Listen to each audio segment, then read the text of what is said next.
have mania. I was sent to a juvenile correctional facility when I was only 12. Everyone called me a madwoman. But my father never once looked down on me. He would say, "My girl, I'm not afraid of you being wild.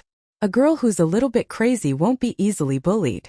Yet, eventually my father left me too. My name is Elara, and there's something broken inside me. It was during my second year of middle school. There was this boy, his face a landscape of angry red acne, who constantly mocked me for being motherless. He'd yank my hair during breaks, or try to flip up my skirt. It was relentless, petty cruelty. Then one day he ripped up the photo of my mother I kept carefully tucked inside my pencil case. That day it felt as though a wire in my brain snapped. Thwack! I watched the ugly boy roar with triumphant laughter, and in that instant my fist connected with his face, flattening his nose with a sickening crunch. Then as he stared up at me, eyes wide with sudden terror, I grabbed a stool and brought it down on his head. He crumpled to the ground, howling. I straddled him, pulling the ballpoint pen from my damaged pencil case, and began stabbing furiously at his right arm. The arm that had torn my mother's image. His screams mingled with my own laughter, a sound that grew louder and louder, uncontrollable, echoing in the classroom. Most of the other students were frozen, many sobbing in fear. Not until the teacher burst in, pulling me off him, did it stop. That year I turned 14. I was taken from the police station to a nearby juvenile detention center. 2 months later, after being diagnosed with severe mania, I was transferred to a psychiatric hospital. A year later, I was discharged, permitted to live only under the direct supervision of a guardian. From then on, no matter where my father's business took him, I followed. I would shut myself away in my small bedroom, a self-imposed exile. I studied, watched films, practiced calming yoga, anything to quiet the storm within, and avoided the sun, the world outside. Everyone who knew about my condition knew how dangerous I could be. Even I was terrified of myself when the madness took hold, so I fought constantly against leaving my sanctuary. But my father wasn't afraid, and he never treated me like a burden. Even after that boy's family, who were well-connected officials, retaliated by crippling my father's business. In my father's eyes, I wasn't a dangerously unstable maniac. I was still his little princess. Because I wouldn't go out, he would make sure every new place we moved into was a large, beautiful house, meticulously decorated in the style I loved. He wanted me to feel like it was a home, not a prison. Then his company went bankrupt. We became nomads, eventually drifting south to a small county town. The little money we had left only covered rent on a cramped, dilapidated one-bedroom apartment. He slept in the living room. The bedroom was mine. The warm quilt, the cheap paperbacks, the single smartphone. They were still the best things in the house, and they were all for me. Late one night, I stood outside his makeshift bedroom door and asked if he would have been better off without a crazy daughter like me to protect. Silly girl. His quiet laugh drifted through the thin door in the freezing winter night. He said, "Yes, you're certainly wild. People are scared of you. If anyone tries to force me to drink, I just tell them I'll let you out to bite them." He joked, his voice light, but tears were streaming down my face. Because I heard what he said last. "So you see, you're the one protecting your dad." That single sentence shattered the cage I had built around myself, changing my life from that of a trapped animal to something else entirely. That was 2 months later, on the eve of my 19th birthday. In the evening, I tidied the small apartment until it gleamed, cooked 2 bowls of noodles, and poured out the pickled vegetables from the night before. I waited for my father to come home. I had prepared a surprise for him. I was going to tell him I was an adult now, ready to leave my room, ready to find work. I had decided I would no longer confine myself behind closed doors. I would step back into human society, presenting my most composed self. I wanted him to believe I wouldn't lose control again. That was the best birthday gift I could give him. I thought this decision, this promise of a new beginning, might finally ease the perpetual worry etched onto my father's brow, might bring a flicker of light into our dark little home. But I never saw my father again. A police officer knocked on the door. Standing on the threshold, he told me my father had been in a car accident. He had sustained critical injuries and died. The driver had fled the scene. My last sight of my father was at the crematorium. A young police officer named Graham handed me something. A second-hand laptop. Graham explained, his voice quiet. This was the most valuable item on the deceased. When they found him, Almost every bone in his body was broken. He said the body was found face down, his arms wrapped around the laptop underneath, shielding it fiercely.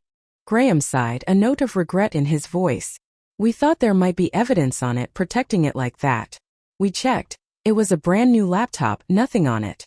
But I knew exactly what it was. Just recently I told him I wanted to try writing online, maybe earn a little money. And my father had told me he had prepared 2 birthday gifts for me. So that laptop, it was one of them. That was my 19th birthday. As the midnight bells tolled, I collapsed on the steps outside the crematorium, weeping until my body was hollow and my tears were dry.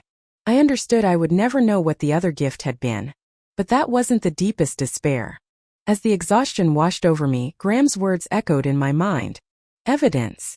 If it was just a simple hit and run, why would there be evidence hidden in a laptop? Unless the police suspected it might be something more. A murder. I snapped my head up, my voice raw. So, how exactly did my father die? Graham hesitated for a moment, then handed me the autopsy report. You're right, he said. The driver's actions, they were unusual.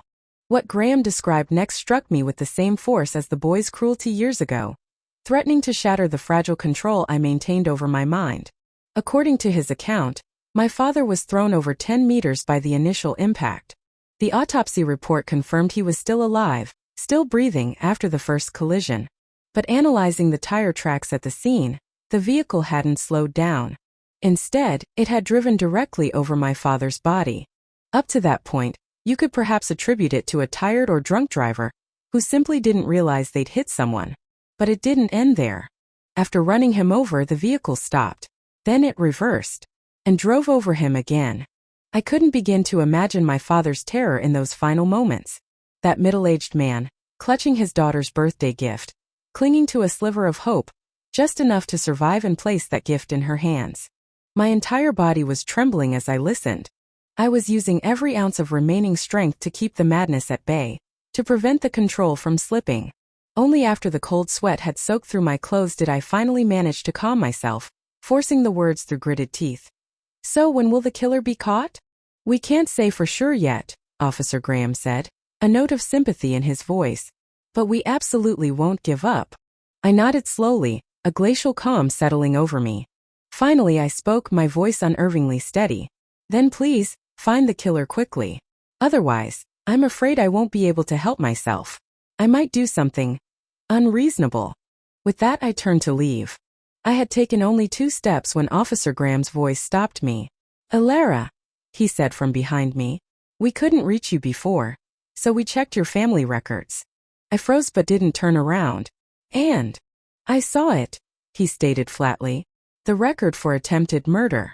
He paused, then continued, each word like a blow. You truly couldn't help yourself, could you? A force beyond your control. Pathological. Right.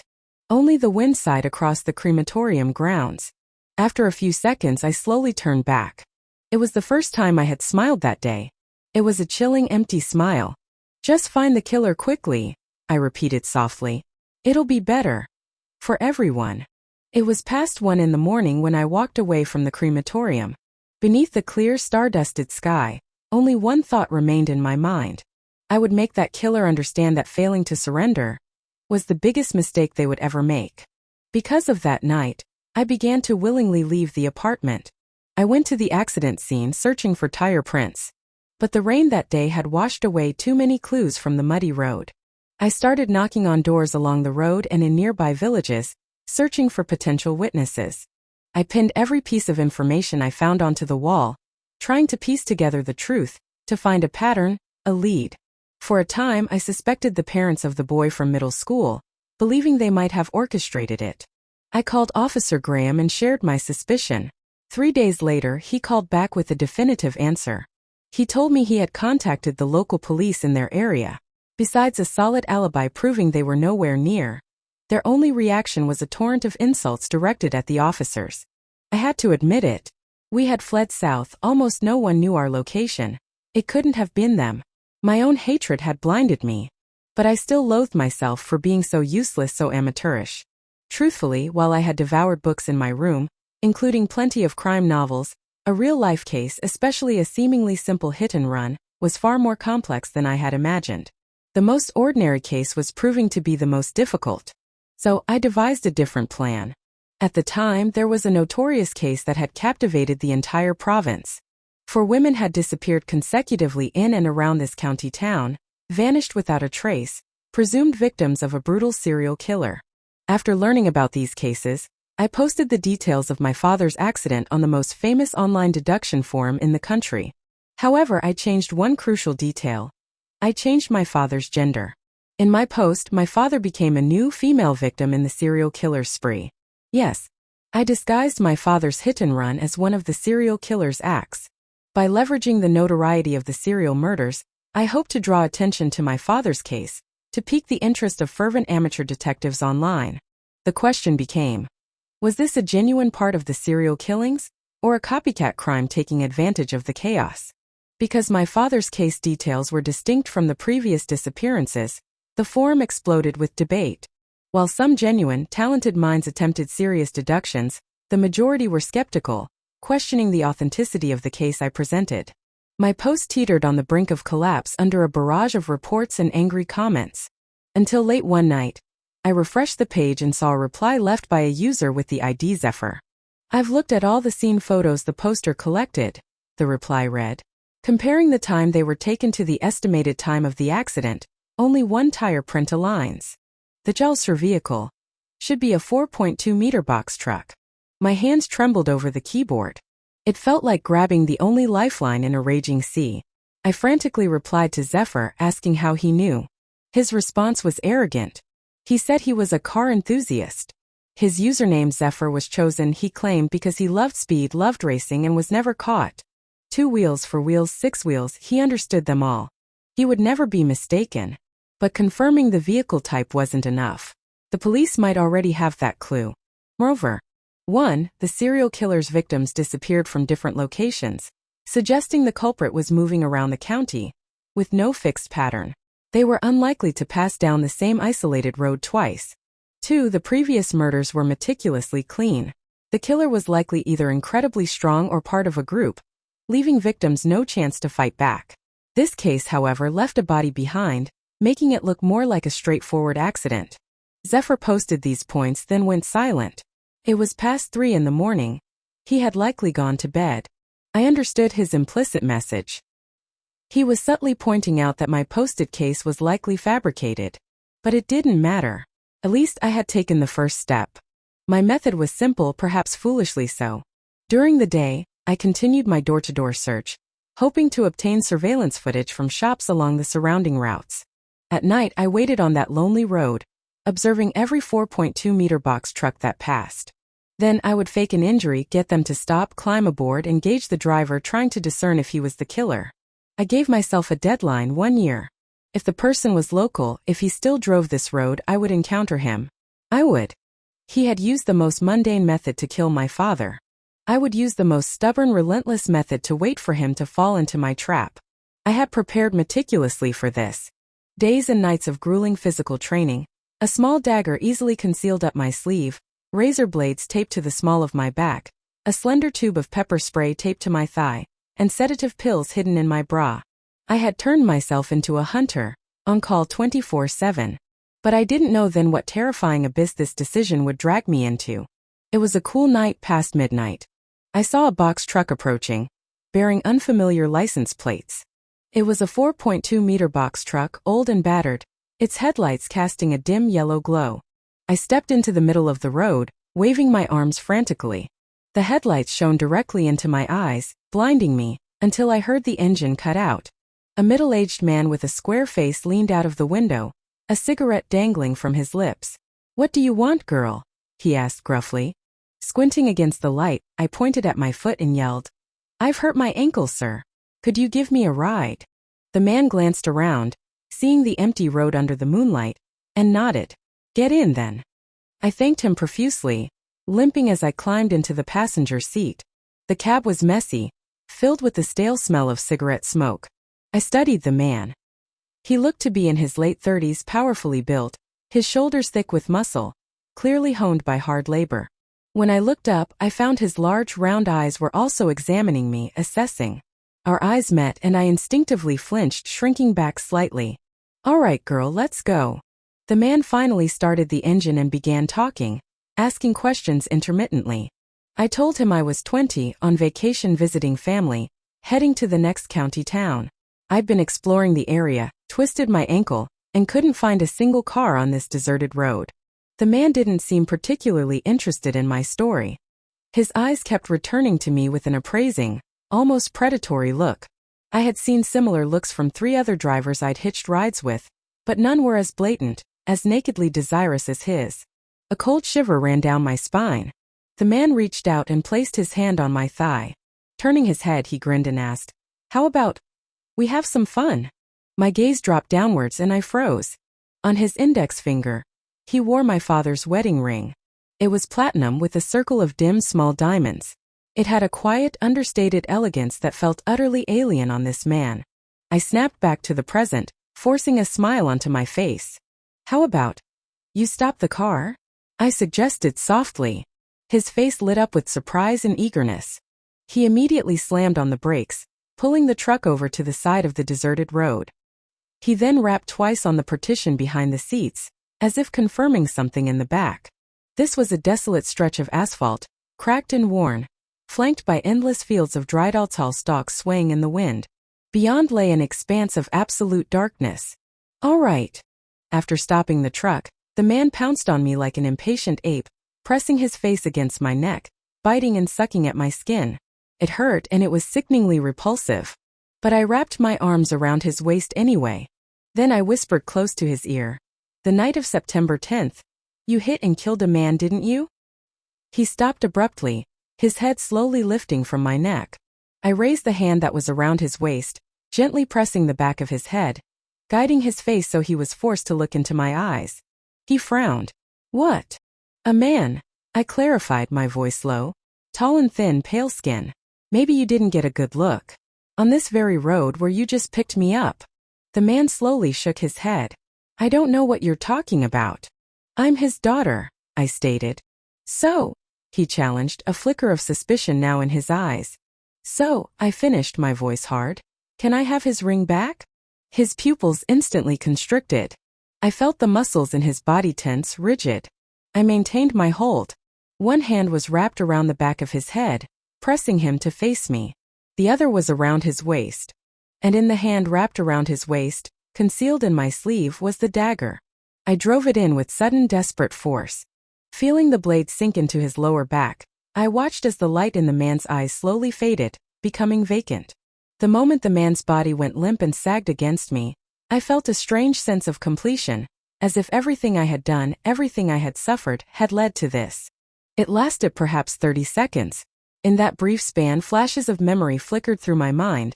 The years of unbearable life, the burden of karma, finally dissolving into a weary calm.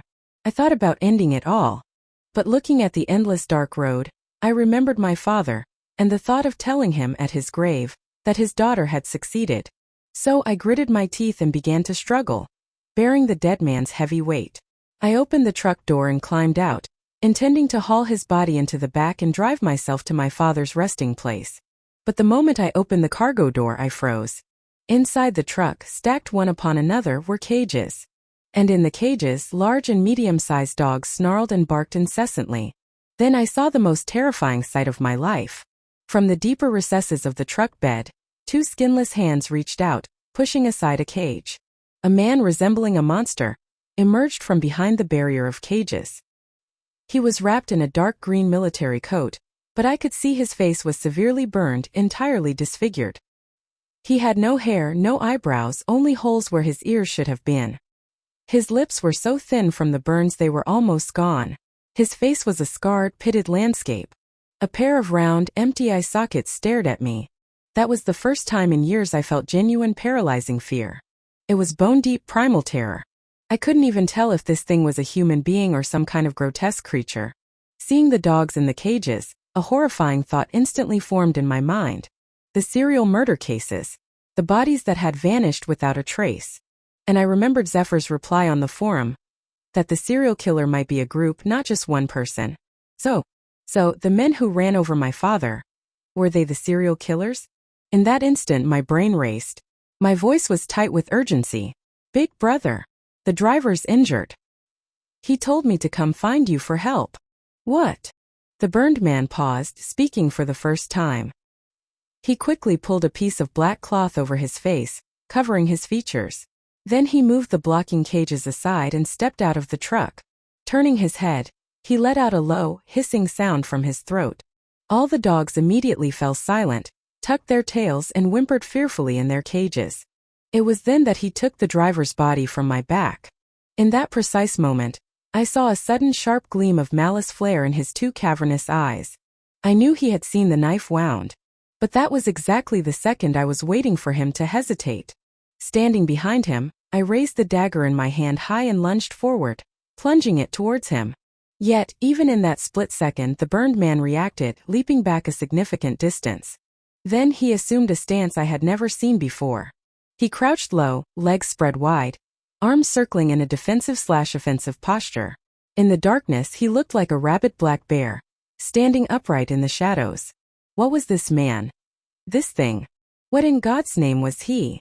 I stared at him, and despite gripping the dagger, my entire body wouldn't stop shaking. It felt like a fear that originated from deep within my primal instincts. I kept repeating to myself, calm down, but the more I tried to calm myself, the more violently I trembled.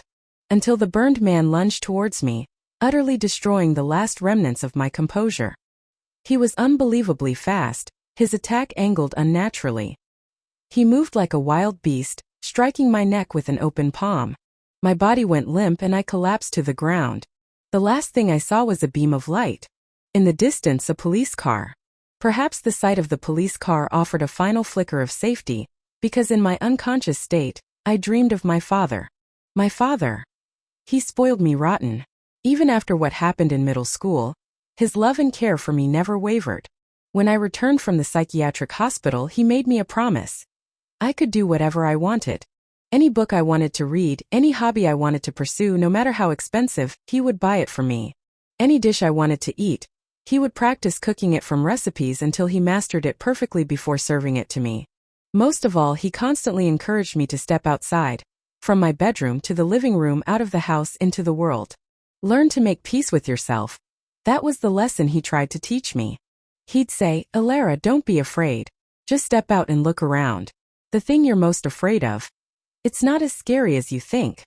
He'd say, look, Dad's depressed. Depressed people can feel emotions more intensely. Where you suffer most, that's where you grow strongest. So what about you? He'd say, Elara, do you know? Sometimes, you don't have to keep yourself calm all the time. My father said all those things, but he couldn't heal himself. 2 years ago, as his company teetered on the edge of ruin, my father fell into depression. Depression? It's a sickness where you can't feel happiness. I saw it with my own eyes. I saw my father try to cut his wrists. I knew better than anyone how much pain he was in, how hard it was for him to live. So I made a pact with him. I wanted us to kill ourselves together, to end the suffering of our little family. On my 19th birthday, I tried to save him. I foolishly believed my decision to go out and find work might make him abandon his suicidal thoughts. But it was too late. I didn't save him and I didn't leave with him. This was the first time he had broken a promise to me. He was killed by 2 beasts and he broke our pact. I woke to the sound of dogs barking. Opening my eyes groggily, I realized my hands and feet were bound. The entire truck bed reeked of dogs. My phone. Cinder must have thrown it somewhere. Ignoring the throbbing pain in my neck, I lifted my head amidst the barking and saw the man I had killed earlier, slumped against the opposite side. His body was already starting to turn blue. I realized something crucial and began to inch my body towards him. Simultaneously, I reached a hand towards the small of my back. There, taped to my skin, were the 2 razor blades. As I painstakingly moved towards the corpse, the blade finally slid down to my fingertips. I began sawing desperately at the rope binding my wrists. My hands ached terribly, but eventually the rope gave way. My hands were free. I immediately fumbled over the dead body until I found a phone in his pants pocket. I snatched it and quickly dialed the emergency number. It was answered almost immediately by a police officer's voice. I'm in the serial killer's truck. I said urgently, keeping my voice low despite the swaying vehicle. They're dog breeders. There are lots of dogs in the back. It's a blue 4.2-meter box truck. License plate ends in 32. They abducted me on the highway near Huangguang village, heading south about 10 minutes ago. Just then I felt the truck beginning to slow. They're stopping. I sped up. Hurry. Come get me. Finally, I heard the calm voice of the male officer on the other end. I've estimated your approximate location. The fastest response is 30 minutes. Try to stall them. The moment he finished speaking, the truck came to a halt. I immediately hung up and hid the phone under the corpse's leg. Then I quickly put my hands behind my back, pretending to still be bound. The back door of the truck was opened by Cinder. He was still bundled up tightly. He first moved some dog cages aside, then stepped into the cargo area. He stopped dead. Put your hands out, he said, his voice raspy beneath the cloth. I leaned against the truck wall, trembling, feigning confusion and disorientation. Someone who can kill so easily. Are you really scared of me? Cinder, his eyes the only visible part of his face behind the black cloth, let out a cold, mocking laugh. Put your hands out. Defeated, I extended my hands. My eyes flickered towards the dagger lying near the corpse, the one I had used. Cinder's gaze followed mine. He seemed to understand, reaching for a piece of rope from one of the cages and quickly tying my hands again. Then he hoisted me onto his back and carried me out of the truck. We were in a deserted underground garage. Cinder carried me step by step towards a stairwell. Occasionally, I could hear him suppressing a hacking cough. He finally set me down after we climbed the stairs and entered a room. I looked around. It was a bare concrete room, unfinished. All the windows were boarded up with wooden planks, letting in not a sliver of light. Only a single old exhaust fan, connected to a plastic tube, provided ventilation. In the dim light there were rows and rows of shelves. The moment I saw what was on them I nearly vomited. The shelves were filled with jars. And in the jars were human organs. A little distance away, Cinder took off his military coat, revealing his torso grotesquely disfigured by extensive burns. His back was to me as he fiddled with instruments on a rough wooden table. Knives, tweezers, a hammer. When he turned around I saw the tool in his hand, and cold sweat drenched my back. A surgical scalpel. He walked towards me holding the scalpel. Then he gently drew the blade across my neck, his round, staring eyes fixed on the bruises and marks left by the man who had grabbed me. He shook his head. Lust leads to ruin. I told him, Cinder rasped. He'd messed things up. Better to just eat them raw. After Cinder said that, I remembered. I had just killed a man. And this man standing before me was still the one who had killed my father. Whether he was a monster or not, he was my father's murderer. I had no reason to fear him. Moreover, tucked against the small of my back, a razor blade remained, now clutched in my hand, ready to cut the ropes on my feet again. And inside my bra 3 small pills. They were my medication for mania, capable of bringing extreme calm, most potent in the first 10 minutes, though with a side effect of exhaustion. If I took them, perhaps I could hold on for 10 minutes. But the police were still over 10 minutes away. However, while I was still calculating, Cinder leaned close to my face. Do you know? He whispered. I forced myself to meet his gaze, feigning a calmness I didn't feel. What? The life of a family member must be paid with your own hand. With that, he stopped talking and brought the scalpel down towards my neck. In a flash, a surge of desperate strength shot up from my feet. I kicked out with all my might, propelling my body violently in another direction. My hands were already free. Without hesitation, I pressed the razor blade against the rope binding my ankles, sawing with maximum force. It only cut slightly. Cinder, recovering instantly, didn't give me a moment's pause. He lunged again. I could feel every nerve in my body screaming, stretched taut. My hand shot to my thigh, finding the familiar location, pulling out the thin tube of pepper spray I had hidden there. Gritting my teeth, I sprayed him. Perhaps because he lacked the protective layer of skin, Cinder's reaction was far more violent than I expected. He howled in agony. Seizing the chance, I redoubled my efforts, sawing at the ropes on my ankles. 3 seconds, 5 seconds. Life and death hung in the balance with each desperate motion. Snap! With a sudden crack, the rope around my ankles finally broke. I felt my heart hammering against my ribs, my head pounding as if it would explode. My hand went to my chest. I ripped the 3 pills from under my bra and threw them into my mouth. The familiar effect of the medication began to take hold almost instantly, a wave of calm washing over the frantic storm in my mind. By now, Cinder had stopped howling, his eyes bloodshot, staring fixedly at me as he advanced. Calm, I told myself. Be calm. I took a deep, shaky breath. 20 minutes. Just hold on for 20 minutes. The fight was just beginning. Cinder let out a guttural cry and charged. With my mind clearer, perhaps for the first time, I saw his movements with startling clarity. Left foot back, turn my body dodging his wild punch. No time for relief, I drew another breath, swung my fist, aiming for his ribs. But Cinder's reaction was incredibly fast. He evaded my punch again. Not just this one, the next one, and the one after that. Meanwhile, his fists and legs consistently found their target on my body. Time was slipping away. I could feel the effects of the medication fading. His movements became a blur again. Perhaps it was the dissipating drug. Perhaps it was my swelling eye. Perhaps it was the delayed pain. Perhaps it was simply the insurmountable gap between a young woman and a man who lived by violence. A crushing sense of helplessness spread through me. I don't know how long it lasted. 5 minutes. 10. I slumped against the wall, barely conscious.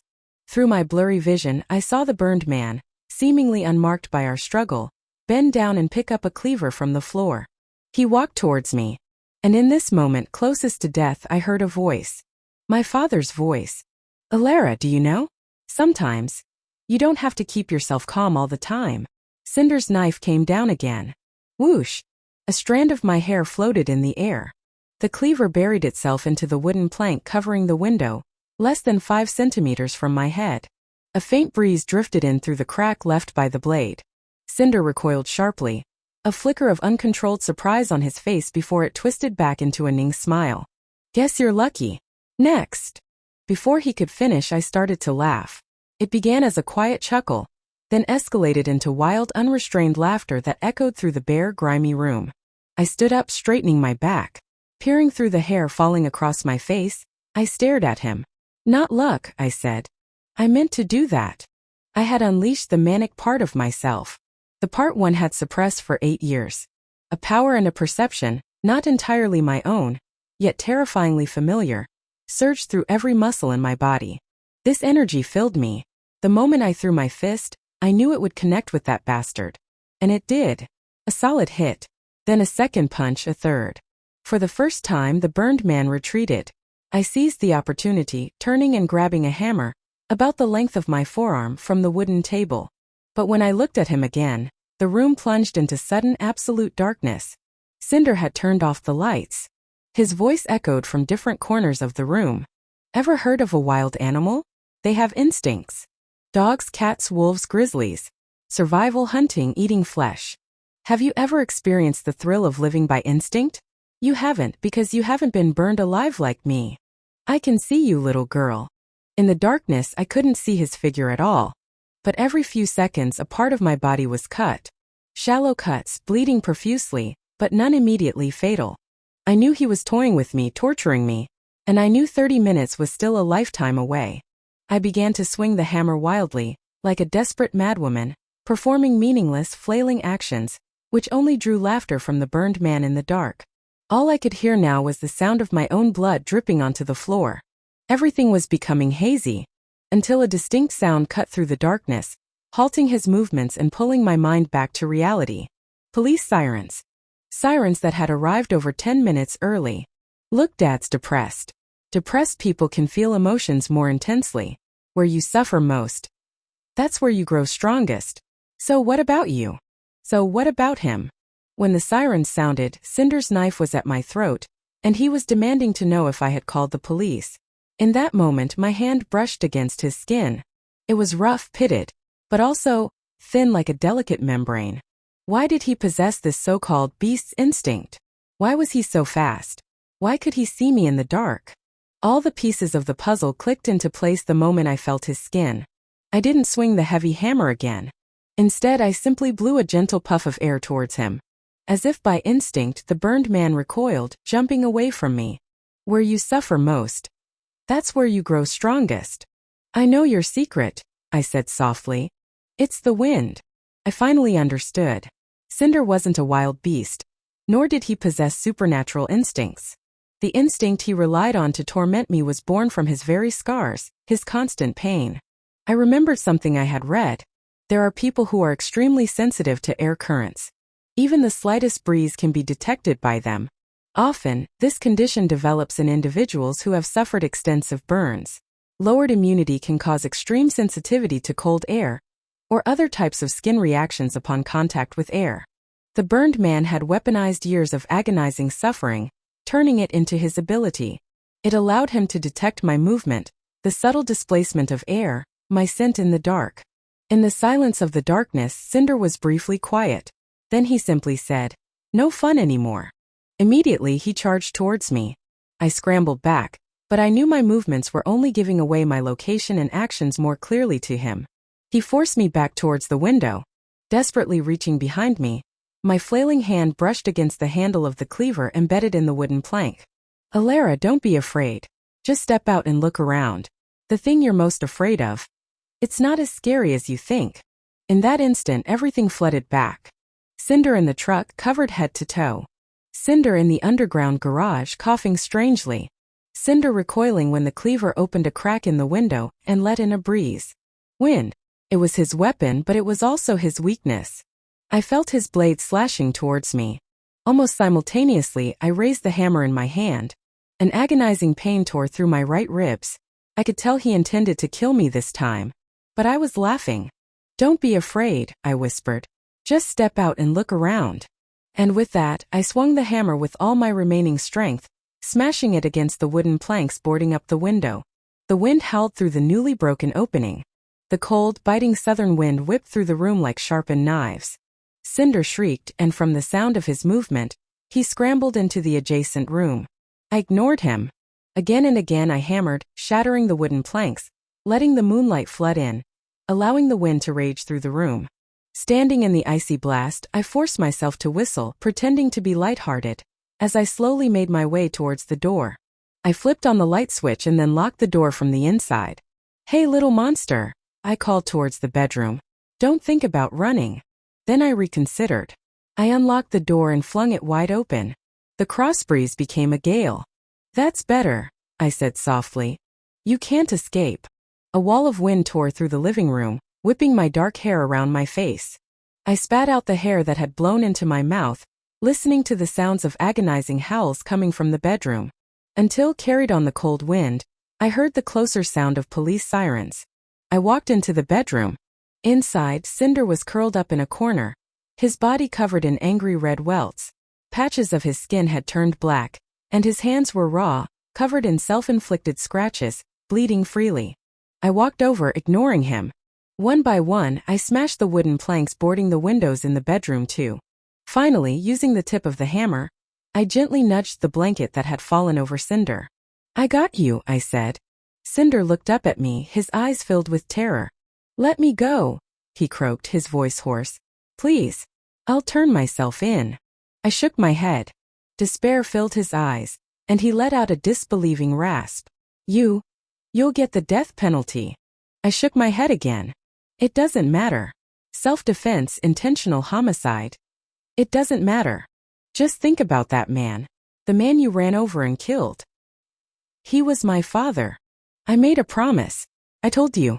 I would make you understand that not turning yourselves in was the biggest mistake you ever made." For a moment, a strange confusion flickered in Cinder's eyes. That man? Gradually, a complex, twisted expression spread across his face. I understand now. The guy who came looking for a dog, right?" Suddenly, I was hit by a wave of shock, a terrifying realization dawning on me. I suppressed the overwhelming emotional impact, gritting my teeth and pressed him. Why was he buying a dog? He said. Cinder's face twisted with sudden rage as he recalled. Damn it. Why else? He was buying a dog. For his daughter. My heart plummeted, and an uncontrollable ache rose in my throat. I fought back the burning tears, slapping him hard across the face. "Explain clearly." I bit out word by agonizing word. Why was he buying a dog? A mix of humiliation and desperate pleading flashed across Cinder's features. To let the dog protect his kid, that's why. What else could it be? Time rewound to that cold winter night. Dad, if you didn't have a crazy daughter like me to protect, would you have been better off? Silly girl. Yes, you're certainly wild. People are scared of you. If anyone tries to force me to drink, I just tell them I'll let you out to bite them. So, you see, you're the one protecting your dad. Through the door I had cried uncontrollably. Don't talk nonsense. Elara, you should get a dog. Why? It'll get you out of the house. You have to walk a dog. I'm lazy. Forget it. When it grows up, it can protect you. Me? Need protection from a dog. Ha ha, you. Just listen to Dad, okay? Cinder told me that originally, my father had simply wanted to buy a dog. By some twisted twist of fate, he had found their dilapidated storefront, a mere facade for their gruesome business. It was a crumbling, forgotten place, never meant for actual visitors. But my father, with his sharp eyes, had sensed the truth. He had discovered what Cinder and his brother were doing, feeding human flesh to the dogs, disposing of bodies.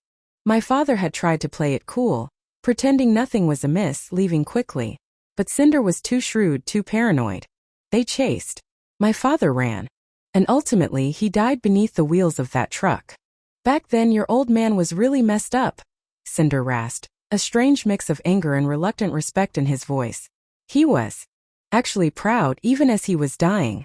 He said that after he died there would be someone who would hunt us down forever. Cinder paused, deliberately recalling my father's final words. My father had said this to them. My death. It's a good thing. You are the bait. For her to live. Promise me. Run as far as you can. She's quite formidable. So my father in his final moments had abandoned the idea of ending our lives together. That unbought dog, the second gift he had planned, it was meant to be his final act of protection, a solid shield for me. Wasn't it? Even though until the very end you weren't able to bring home a healthy dog. You still left me a gift. A gift forged with your lifeblood. A gift of revenge. This gift, it gave me a reason to live, a reason strong enough to anchor me to this world. Because you died a violent death. Because your daughter, your solitary, stubborn, foolish, wild daughter, even if it meant chasing them to the ends of the earth, even if it meant hunting them until I was old and gray, she would ensure the true culprits were brought to justice. Only after Cinder finished speaking did I realize my own tears were flowing. They streamed down my face, unstoppable, washing streaks through the grime and blood that covered my skin. I finally knew the truth of my father's death. An unfinished birthday celebration, a cruel twist of fate, a night of unexpected horror. But, Dad, your daughter did it. Thank you for a birthday gift that arrived late and stained with pain. Dawn was breaking, shafts of sunlight piercing the gaps in the boarded windows, casting a golden sheen on the bloody cleaver. The sirens were loud now, just downstairs. I looked at the dying, burned man. He was staring up at me, a look of desperate relief flickering in his eyes, as if he was finally going to be saved. I leaned down, my voice soft. Thank you, I said. Thank you for telling me all this. Cinder's eyes widened in disbelief, a greater surge of relief washing over his face. It's okay, he rasped, his voice weak. It's okay. I continued, especially that one line. The life of a family member must be paid with your own hand. Terror flooded Cinder's face. Then, with a look of utter disbelief, he stared down at his own chest. There, protruding from his body, was the cleaver from the window, buried deep. What I didn't expect was for Officer Graham to be the first one to rush into the room. His gaze swept over the scene, complex emotions flickering across his face. He helped me into a police car and we sped towards the hospital. It was just the two of us in the car. Weakened and in pain, I managed to ask, my voice barely a whisper. Officer Graham, that was self-defense, right? I won't go to jail. Graham was silent for a long moment. Finally he spoke. Were you truly abducted by them? I managed a weak, bitter laugh. What else would it be? Graham met my eyes in the rearview mirror. Are you sure you didn't go looking for them yourself? Perhaps to avenge your father. Don't be ridiculous. I retorted, my voice sharper than intended, causing a fresh wave of pain. How could I possibly know they were the killers? Besides, am I really that crazy? I groaned, clutching my side.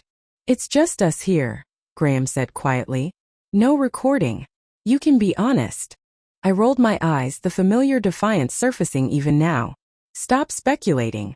The wind rushed past the car windows as we drove. As the police car pulled up to the hospital entrance and I was helped onto a stretcher, Graham gently tapped my arm. I looked up at him, confused. Walking alongside the stretcher, he lit a cigarette and suddenly asked, his voice thoughtful, "Do you know what kind of vehicle someone who loves racing and is never caught drives?" I froze. I remembered the arrogant young man on the online forum, his words from over a month ago. Following Graham's gaze, I looked at the vehicle parked nearby. A police car. So, he was Zephyr? I swallowed hard, my voice catching in my throat. Officer Graham. I thought saying that would make you stop investigating. I never imagined you'd stumble into this by accident. I caught the note of weary apology in Graham's tone, and a mischievous impulse, fueled by pain and relief, surfaced. "So," I said, affecting a hurt tone, this whole mess is your fault, isn't it? You're responsible, aren't you? You even leaked police information, you." All right, Graham interrupted, a hint of a smile finally touching his lips.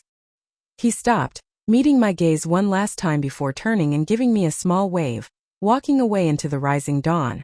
"Self-defense," he murmured. "I'll fight for that." In the days that followed, while my injuries were still healing, the news reached me. My case was ruled self-defense. The newspaper article was brief, citing a female victim who had cleverly escaped a dangerous situation. A measure taken, no doubt, to protect my privacy. About a month later, I was discharged. Graham was there to pick me up. He wasn't in uniform this time, driving his own car to take me home. On the way, he asked about my plans for the future.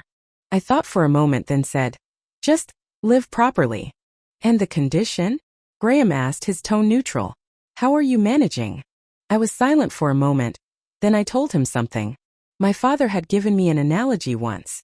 He said, "Elara, in this world, there are many people who are allergic to many things. Mangoes, wheat, beer, even air. They spend their entire lives trying to make peace with these destined adversaries, trying to live their lives harmoniously alongside them. You have to remember this." Absolutely. Being allergic to pollen shouldn't prevent someone from living amidst the fragrance of flowers. Graham listened, chewing on the words for a while before finally saying, "That's good." We fell silent after that, listening quietly as a song drifted from the car speakers. It was White Dove. Fly, fly through the sky. Blow hard, ruthless wind. I won't be afraid nor weak. I walk my nomadic path alone. That's a kind of pride, sunlit and free. White clouds drift beneath my feet. A withered figure, a weary face. Flapping wings, no turning back. Even bearing eternal wounds. At least I still possess freedom. End.